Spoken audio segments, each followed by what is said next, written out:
নমস্কার, ভিল কিচেনে সবাইকে স্বাগত জানাই। আজকে আরেকটা নতুন নিরামিষ রেসিপি নিয়ে আপনার সামনে চলে এসেছি।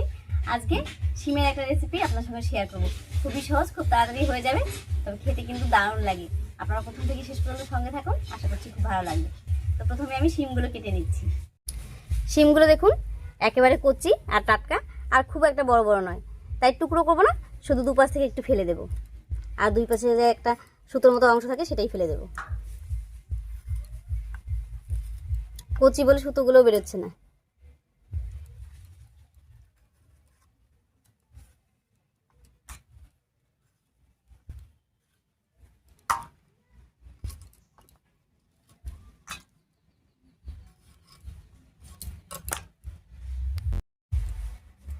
এখন বেশ ঠান্ডা পড়েছে, আর এই সময় কিন্তু শিম খুব টেস্টি হয়।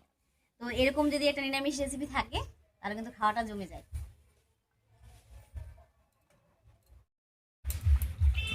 শিমগুলো কেটে নিলাম, এবার পরিষ্কার করে ধুয়ে নেব।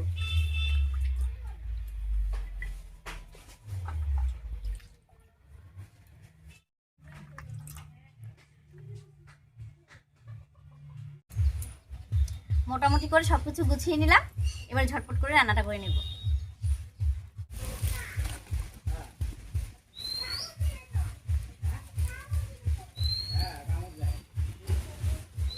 উনুন জ্বালিয়ে কড়াই বসিয়ে দিয়েছি, এবারে শুকনো খোলায় একটুখানি মশলা ভেজে নেব।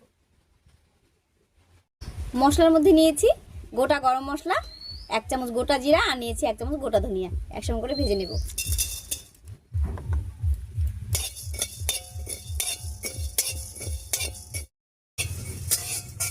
মশলাটা ভাজা হয়ে গেছে, নামিয়ে নিচ্ছি।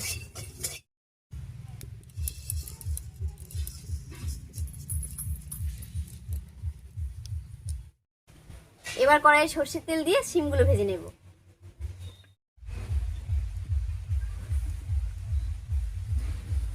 তেল গরম হয়ে গেছে, এবার তেলের মধ্যে একটুখানি লবণ আর হলুদ দেব।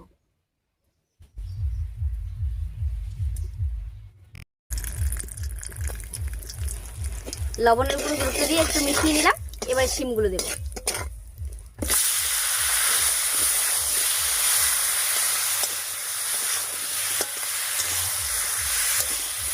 এবার ঢাকা দিয়ে কিছুক্ষণ ভাজা করে নেব।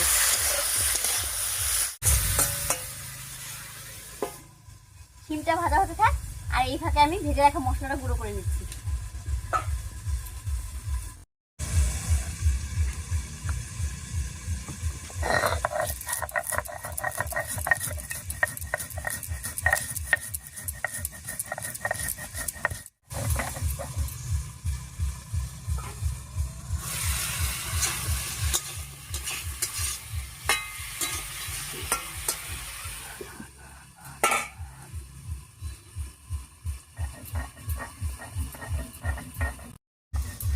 মশলাটা গুঁড়ো করা হয়ে গেছে, একবার নামিয়ে নিচ্ছি।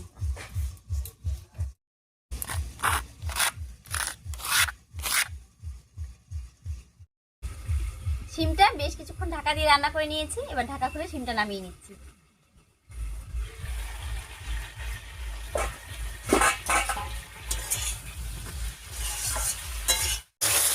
শিমটা বেশ কিছুক্ষণ রান্না হয়ে একটু ভাজা ভাজা মতো হয়ে গেছে, এবার নামিয়ে নিচ্ছি।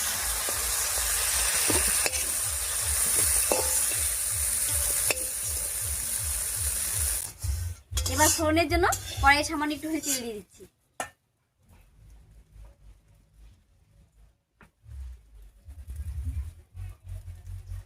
তেল গরম হয়ে গেছে, এবারে একটা শুকনো লঙ্কা আর গোটা জিরা দিয়ে ফোড়ন দিয়ে দিচ্ছি।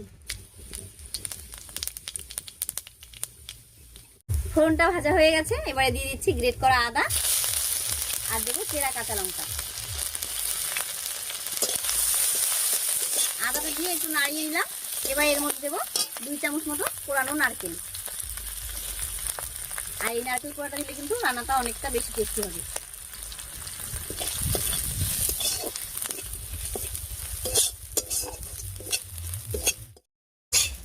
নারকেল কোড়াটা দিয়ে ফোড়নের মধ্যে একটু নাড়িয়ে নিয়েছি, এবার এর মধ্যে দেবো টমেটো কুচি।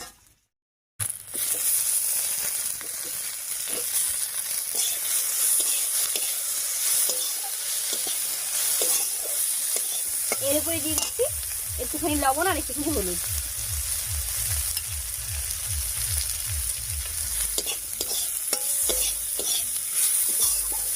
এবার একটু জল দিয়ে ঢাকা দিয়ে রান্না করে নেব টমেটোটা।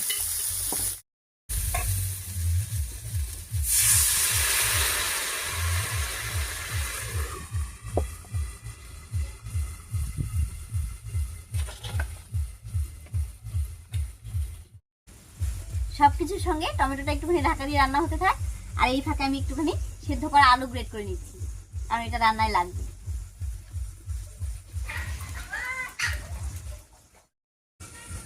টমেটোটা ঢাকা দিয়ে বেশ কিছুক্ষণ রান্না করে নিলাম, এবার ঢাকাটা তুলে নিচ্ছি।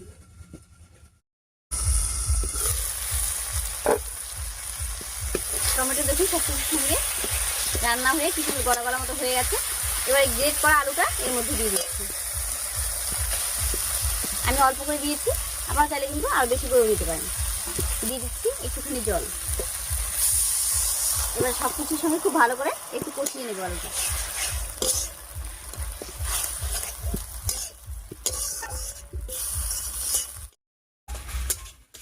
আলুটা সবকিছুর সঙ্গে খুব ভালো করে কষিয়ে নিয়েছি, এবার এর মধ্যে শিমটা দেবো।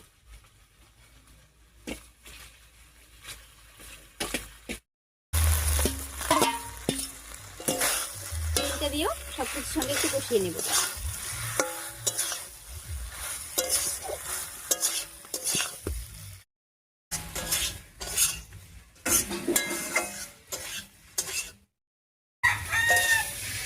শিমটা দিয়েও খুব ভালো করে কষিয়ে নিয়েছি, এবারে অল্প জল দেবো।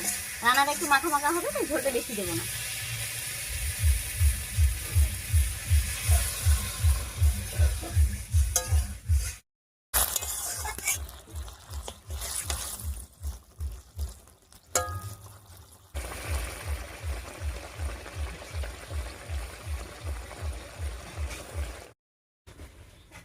রান্নায় বড় উঠে গেছে, এবার এর মধ্যে দেবো দুটো চেরা কাঁচা লঙ্কা আর ভেজে গুঁড়ো করে রাখা মশলাটা।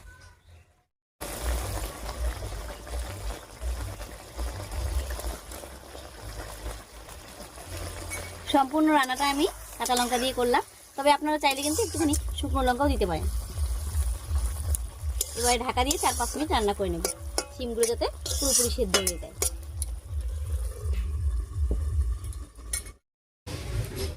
শিমের নিরামিষ রেসিপি একদম রেডি হয়ে গেছে। এবারে ঢাকা খুলে 1/2 চামচ মতো চিনি আর ধনেপাতা কুচি ছড়িয়ে নামিয়ে নিচ্ছি।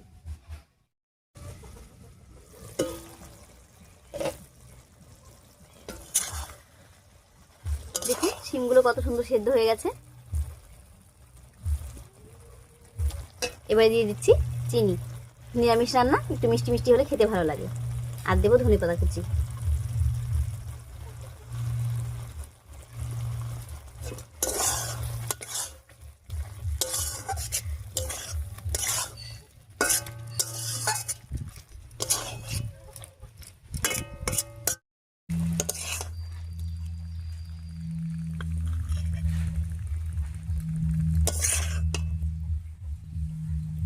কত সুন্দর লাগছে দেখুন শিমের রেসিপিটা। আপনারা তো শিম দিয়ে অনেক কিছু খান, একবার হলো এই সহজ রেসিপিটা ট্রাই করবেন এবং খেয়ে জানাবেন যে কেমন হয়েছিল। এটা কিন্তু সত্যিই দারুণ লাগে গরম গরম ভাতের সঙ্গে।